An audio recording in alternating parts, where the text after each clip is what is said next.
Thank you.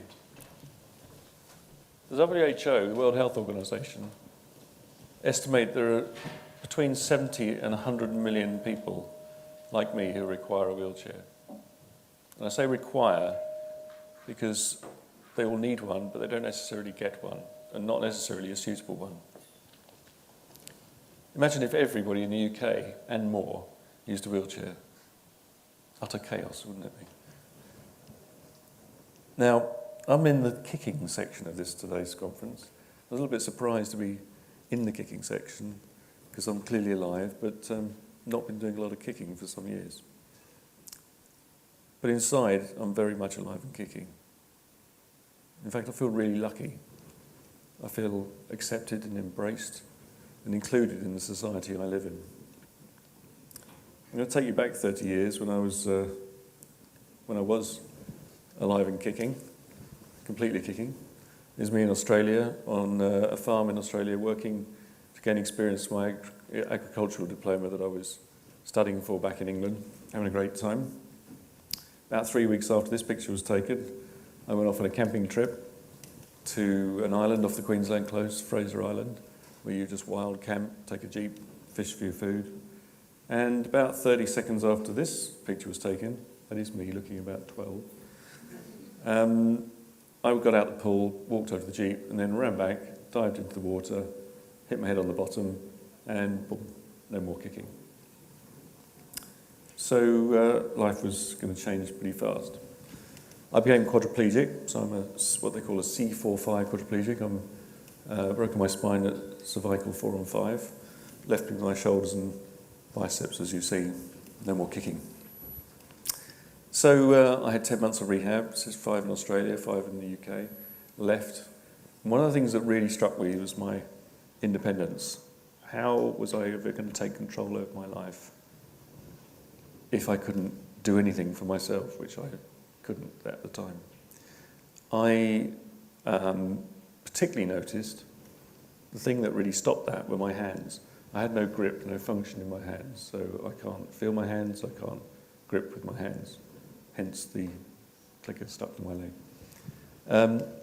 But the most important thing, first of all, was that I got a wheelchair. And my first wheelchair was this wheelchair, which was a great wheelchair. The problem was it was designed in 1932. And this was 1982. So 50 years on, it was a great design when it was built, and it was really well designed for what it was made for. But things have moved on. And my life, in fact, I wasn't even really meant to survive in 1932. I wouldn't have survived in 1932. But in 1982, they could get me to survive, could be alive. And so I got this chair, but it wasn't really suitable for me. It wasn't very adjustable, and it didn't really suit the lifestyle I wanted to lead or could have led. The other thing I got, because I couldn't communicate, was my first computer. We've heard a lot about technology and programming and computing, and I studied in hospital. I learned how to type, and I then, therefore, could use a computer keyboard. Again, this is 82, and 82 was a really lucky year to have a spinal injury like mine. Because in 1982, PCs became readily available in people's homes. They were quite unusual. But the BBC Micro that we heard about this morning was absolutely key, because that's what I learnt on in hospital. And believe me, it was the furthest thing from my interest. You saw me out on that farm on a motorbike. That's what I loved doing. And so this was a very different thing for me. But I went to college, retrained, got a degree in computing and accountancy, and got a first job, which my parents thought was fantastic, and I thought was fantastic at IBM as a programmer. And I had a great time. It was fantastic. The problem was it wasn't quite me. Now, in the 2 years that I spent from leaving hospital and then starting college, 2 amazing things happened. One in the world of wheelchairs, one in the world of computing. The first was the chair I had for about a year changed to something I'm sitting in now. The active style wheelchair came about. So this was a chair that I could adjust myself. I could fit it to me. It felt like something I didn't just have to use, but I really, really wanted to use. When I woke up in the morning, I looked across the room and I thought, that's a beautiful piece of equipment. You don't often hear that about rehabilitation equipment, do you? In fact, you still look at them today and sometimes you wonder why anybody would want to use them. And at the time, I didn't really know why that was. All I knew was that it changed my life overnight. The other thing that changed my life overnight was in the world of computing, in 1984, the Apple Mac came out. And as soon as I saw one, I knew that's what I needed. Because everything I did on the computer, I had put sticks on to type in dir, backslash, this, backslash, and everything I had to do when I was studying, I had to type in. Suddenly with a Mac, my world opened up, just like the new chair I had. And I could turn the mouse around, use it with a single click, with the butt of my hand. And that's the way I still use a mouse today. And so as soon as I could, I got an Apple Mac. And that changed my life again. It opened up so many possibilities. Now, the thing with working at IBM, it was a fantastic job. It was a mind-expanding place. The people I worked with were a lot of Oxford, Cambridge graduates, and I felt, if I'm really honest, a bit out of my depth. But the thing was, it was a job, and I was actually really proud to be a taxpayer. You don't often hear many people say that either. And the reason was, I felt I'd taken a lot from the society that I was in, lucky to be in, but it wasn't quite enough for me. But it was to be the place where I was discover why the Apple Mac and why this new wheelchair of mine made such a difference. I was sent on a 1-month secondment within the company to the design department. And one day I went for lunch with 3 guys who I didn't really know what they did, who weren't quite working in the same bit as me. And I said to them over lunch, so what do you 3 do? And they said, well, we're industrial designers and industrial design engineers. And I said, what's that? I assumed they were designing the factories that built the IBM machines that put the software in that I'd been working on. No, we designed the products around all the electronic engineering. I said, so you're the guys who put the switch at the back so I can't turn my own computer on. You're the guys that make the keys really difficult to press. And I thought, this is what I need to be doing.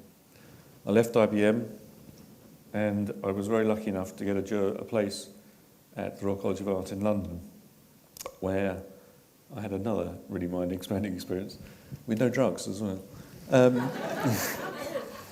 I was lucky enough, and bizarrely enough, a competition came to the college. We all had to enter it in the design department. And it was a competition where the brief was changed every year, but just the year I was there, I was the only, and I think I was the first wheelchair user to go to the Royal College, I understand. And it was to design a wheelchair for developing countries. I'd already used a wheelchair for 8 years, so I knew a bit about it. I teamed up with a fellow student, Simon Gu, who travelled a lot. There he is in the black. And between us, we won our first prize. We then teamed up with another friend of mine I met on my accountancy degree at Oxford, who had a great business mind and strategy. And with Simon's design talent, Richard's business and thinking strategy skills, we formed an organisation called Motivation, a non-profit. And we were invited to go to Bangladesh to start building wheelchairs. We knew nothing about what we were doing. We went off, we designed this thing on a computer in London, guessing, really. So when we got to Bangladesh, we realised we needed to start completely again, and that's what we did. So there's the 3 of us on our first research trip in the toilets in Jodhpur, believe it or not. It was a design journey that was to take us into international development. Now, there was a field we also knew nothing about. And what we were to discover was that people didn't feel as lucky as I did. They weren't accepted, embraced and included in society. Now, there's nothing wrong with that chair, as I said before. The purpose it was designed for, it was the right thing. But this is designed in the wrong context. That man's in Papua New Guinea, and 80% of that 100 million I talked about live in developing countries and don't get the access and have the luck that I've had by living in the society I live in. So this is what we were up against. And so we try very hard to bring design into a context that you wouldn't ordinarily think would be a place for design and design engineering. Here are two chairs in Cambodia. They're made out of the same wood, the same wheels, and they cost exactly the same. The one on the right was meant for children with spinal cord injury. And which would you give your child? I hope you say the one on the left. And this is not about having the flashiest thing, the latest thing, the nicest looking thing. It's about form, and it's about aesthetic, but it's very much about the function. But really importantly, it's about the self-esteem and the self-respect of the user. When I got into that first active chair, I look across the room and I thought, yes, I want to get into that. Yes, I want to be seen out in the street. I feel much more confident about myself. And that was the beginning of me moving forward with my life. So what we've done, over the first 10 years of our work, we went over to workshops, sent design teams of design engineers, physiotherapists, occupational therapists, and wheelchair user trainers over to countries and setting up small workshops, working with local partner groups to deliver wheelchairs. And over the first 10 years, we set up about 25 different workshops all over the world. We probably produced about 18,000 wheelchairs, the workshops we set up did. But the good thing about what we'd done was it was all local, all locally sustainable materials. The not so good thing about what we'd done was the fact that it could be done really badly. And so we decided after 10 years to look back and say, okay, let's take control of the quality and let's take control of the price, which is what we've done. And in 2005, we produced our first flat-pack wheelchair. We now have a range of flat-pack wheelchairs that go out all over the world in containers. Now, the good side of what we'd done was set up everything locally, so we still had to get that chair to the point of the user locally fitted and adjusted.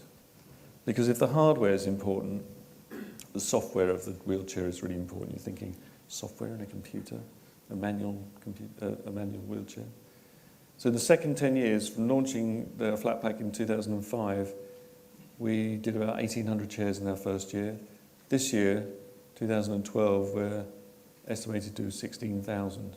And the need's there, but the numbers are growing. And so if you go from 18,000 in 10 years to 16,000 this year, we're pleased, but there's more to it. The software side. This is the bit where the user fits the chair, and we get the chair to fit the user.